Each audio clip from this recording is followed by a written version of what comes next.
Hi guys, welcome back to another video from Car Help For You. So in today's video we're going to be changing the ABS sensor, which is also known as the RPM sensor, on a Mercedes. So this one is a Mercedes C350, I believe it is, and it's a 13 plate.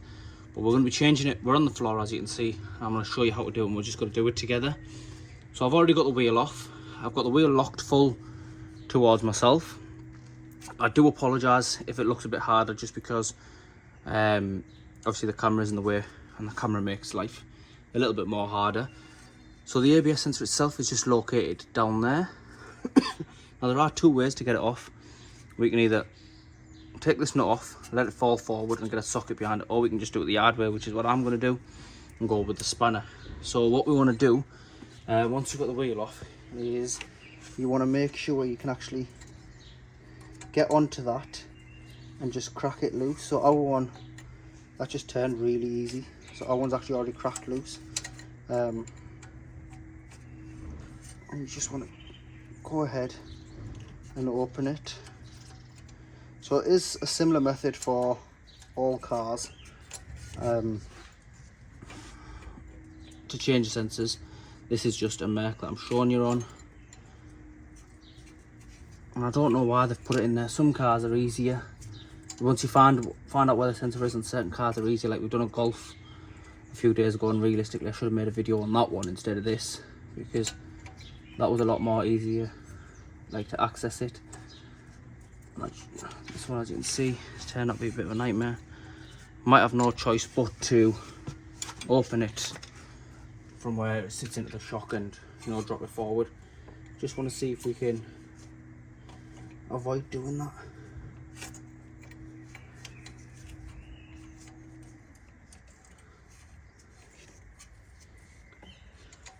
So it is a bit fiddly. I'm going to get a ratchet spanner. If it won't fit in there actually, so there's no point.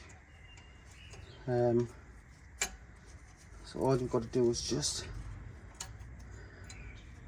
get this nut over there, which, as you can see, is turning out to be very, very dreadful, because you can't get a full turn on it. Obviously, like I said, if you take the bolt out to loosen things off, it will be a lot easier, but it's a bit more work to do it that way.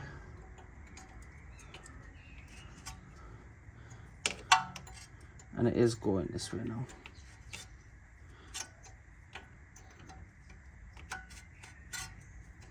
So we are getting there now. I'm not sure if the camera's picking that up yet. You can see the back of the bolt where it's actually started to crack away a little bit.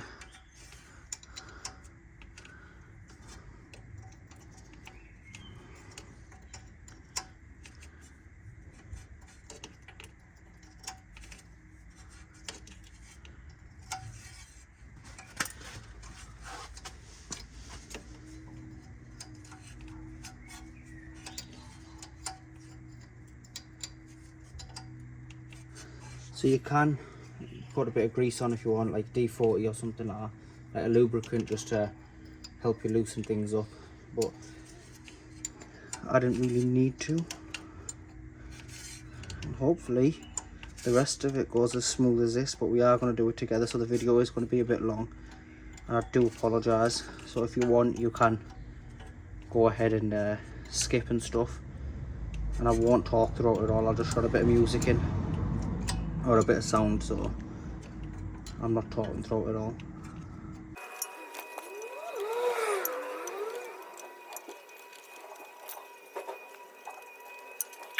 So I think it's actually out. Am I wrong? It's out, and I threw that screw God knows where. Bloody hell, well, that went flying. Either way, that's out now. So what you then want to go ahead and do is get the sensor free from here. So what you want to do is you want to open this clip here. So you can go with this first one here, and you'll see that's come out of there. And then you need to open this one. You can just put a little bit of a screwdriver in there to give you a bit of playroom, and that'll come out. So now you need to free it from inside of there. You can just use a screwdriver, or you can use so I'm replacing. I'm not bothered about damage on this one, but how will I put the new one in? Where's the pry bar?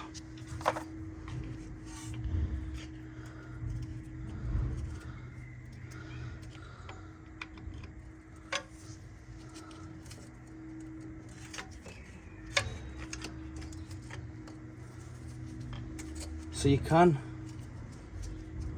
yeah, we better get the new one in there. Of course we will. It's going to be a little bit of a fight, but we better get the new one in there, get that area cleaned up. So once you've got this part of it out here, you then need to follow it, and it kind of goes up. So you want to release it from this side. And how does it release from this side? You can just pull it a little bit, and it's just sat in a rubber gasket. So it's out of there now, which now means the sensor is here, and it goes into this side of the arch liner. So we want to go ahead and we want to open the arch liner. So if I take the camera now to here, where you might be able to see a bit better. So what we've got is we've got some clips here that what we'll do is we'll pull these ones out and it'll just unclip from there. You've got 10mm nuts, so you've got one there, you've got one there, you've got one back on this side down here, one there, one directly above just there, and that should be it, hold them in place.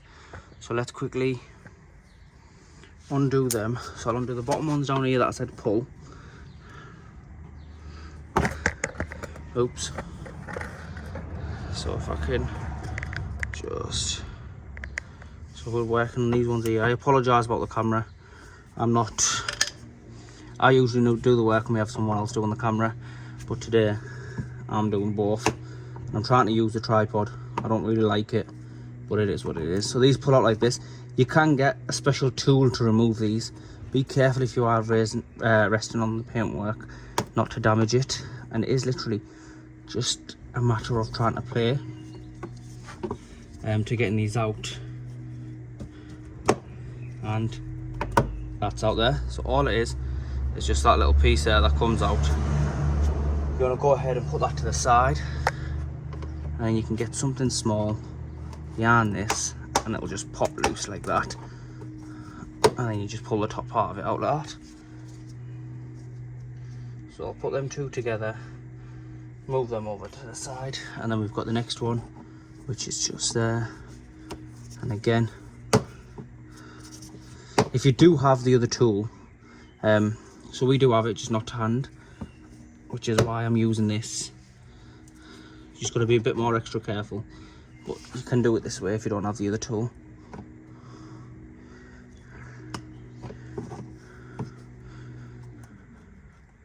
And it's just a matter of trying to walk it out, try not to smash the camera in the meanwhile.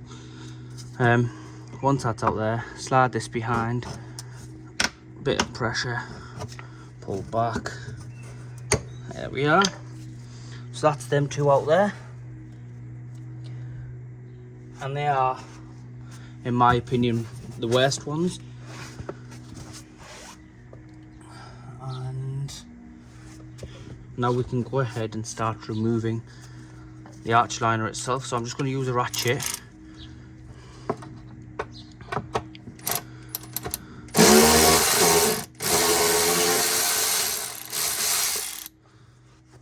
Just because it's faster with a ratchet, or at least I thought it was, until the bolts start getting stuck. The nuts, sorry. So these are plastic nuts, so you want to be careful not to damage them, because they will damage easy, but you can just pick them up online fairly cheap.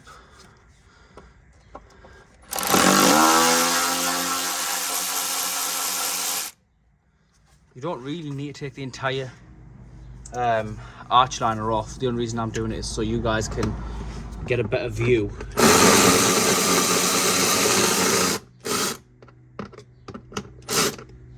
You guys can get a better view of what I'm doing. And then just the top one. Whoops.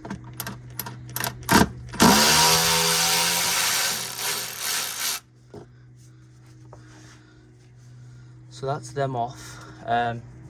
In my case, the bottom one, which is located just here, is not a 10mm. I think it's an 8. Just going to double check it. Yep, that's too big. Let me just quickly grab an 8. and the 8 fits perfect. So I'll go ahead.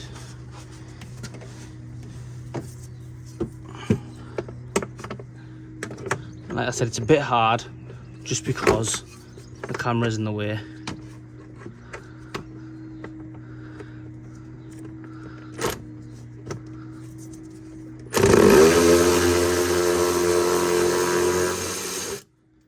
But it's off, and that's what. So that one's more of a screw type than a nut. Let's put that to the side. And now the arch line, if I'm not wrong. I'll move the camera back to this side, and you're gonna want to be somewhere in there. So let's try and get this arch liner off.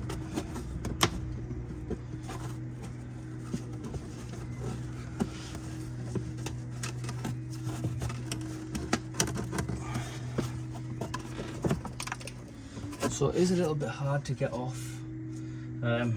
That's just because it's tucked in behind the wing and stuff, but it's still doable. It's just a little bit more fighting. So let me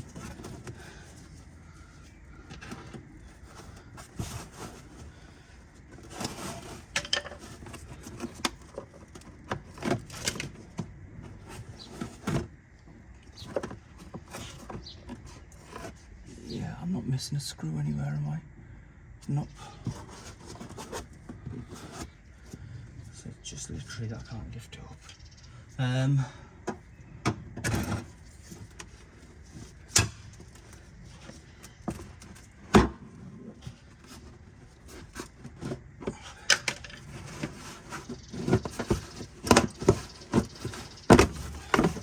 As you can see there, now it's finally starting to come loose. There's a bit of dust, and all you want to do is just move it away. So it won't actually fully come out because we haven't fully removed it. So this goes underneath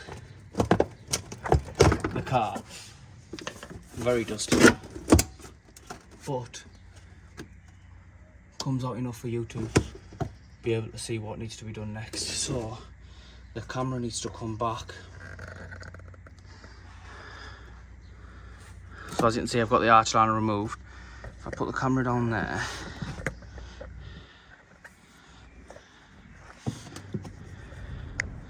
and you want to be in that area there. My apologies, the camera fell over there. So we're back, right? So that's the sensor. You just want to trace it where it is. So as I can see there, the sensor's just sat in there. So you just want to go ahead, untangle it, because it really tangles behind there. This could be my fault, but you alright, bud? Right guys, my apologies, I didn't realise the camera had disconnected. So someone came to speak to me regarding the repair, and the camera must have turned off and I didn't notice it. Anyway guys, so we're now back. I have managed to get the wire out. So all I did was prise it inside of there to open it up and just yank the cable forward. So once that's off, you then want to remove it from the top. And to remove from the top, it's a metal clip like this. All you want to do is get a screwdriver or a pry bar in the middle there, pull it upwards, make sure it doesn't go missing because they're under a lot of tension and they do fly away. So once you then got that off, you then should be able to wiggle this free. If you can't, you can prise it a little bit just to get a bit of tension on the plug. Be careful not to break anything. So this one's not coming loose. All you gotta do is just push it backwards and forwards. And as you can see, this one isn't coming loose. So what I'm gonna do is I'm gonna spray a bit of WD-40 in there, or GT40. Let it sit for a few minutes and then have another go at it, and that should get it out. So what I'll do is I'll go ahead and I'll get that done, and then I'll come back to you guys. Right guys, so we're back. So I have managed to crack it loose, and all I was doing was just tapping it on the back of it lightly. So just tapping on it around about here lightly and then prying it out a little bit. So it has come out, and it comes out like this. So this is what this one looks like. And if I just grab the new one, open the new one. So the new one we've got is APEC quality, and you can see there that's the actual sensor, but then you just need to go back in, and that's what the plug looks like. But the plug we pulled out of there is obviously bigger because it's got two connections going in. So we've got this one which we need to get rid of. I apologise for the background noise. So what you want to do is you want to just pull it apart, and we can disregard the old sensor, grab the new one, and they'll just push together as they're pulled apart. Now you want to make sure you compare them both together when you're doing it, just to make sure they're 100% right. And as you can see, they're in there, and they'll just push back into there like that, nice and easy. And then back trace your way all the way back. So I'm going to go ahead, trace my way back, put the arch liner back on, and feed this back into where it should be. So now this one is going to be a bit fidgety to get back in, but as you can see, well, as you've already seen, you just do it the same way we took it apart really. But now you need to be a little bit careful just not to damage it. Once you've got your route made, that's when you can start plugging stuff back in to where it needs to go. So everything lines up perfect for me. So what I'm going to do first of all is I'm going to, actually I've done that wrong, I need to go on the back of it there, because of how the previous person has done it. It might even be Merck. I have to run it around the back and then take it through like this. It is a bit fidgety, but you can see there it's doable by anyone. So you'll then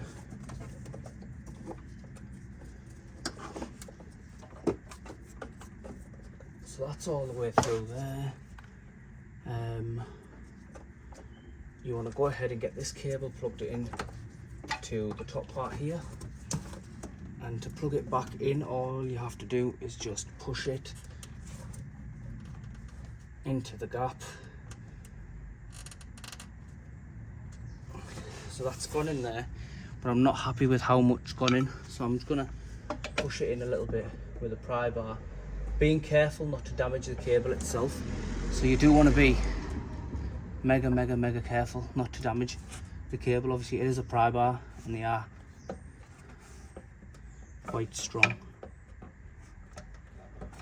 As you can see there, that just flew in, so that went in really easy. Well then you can go ahead and put the arch liner back on, which is just as much as a nightmare putting it back in than it was taking it out. But once you've got it somewhat in line, it will kind of go back into its shape, and all this needs to be tucked behind the wing. So what I'm going to do is I'm going to get the arch liner tucked away, screwed back in, and then we'll continue back with the sensor together. Right guys, so as you can see I've got the arch liner back on, and we've got the RPM ABS sensor back. So what we want to do is we want to go ahead and start putting this in where it needs to go. So if you remember at the start of the video, it was a bit tricky to get out, but I said we'll be able to put it back in. Hopefully it's not going to be too hard to get back in. We've got the majority of it in anyway now, so it's literally just a bit of a fidgety job, and then the rest should go back in.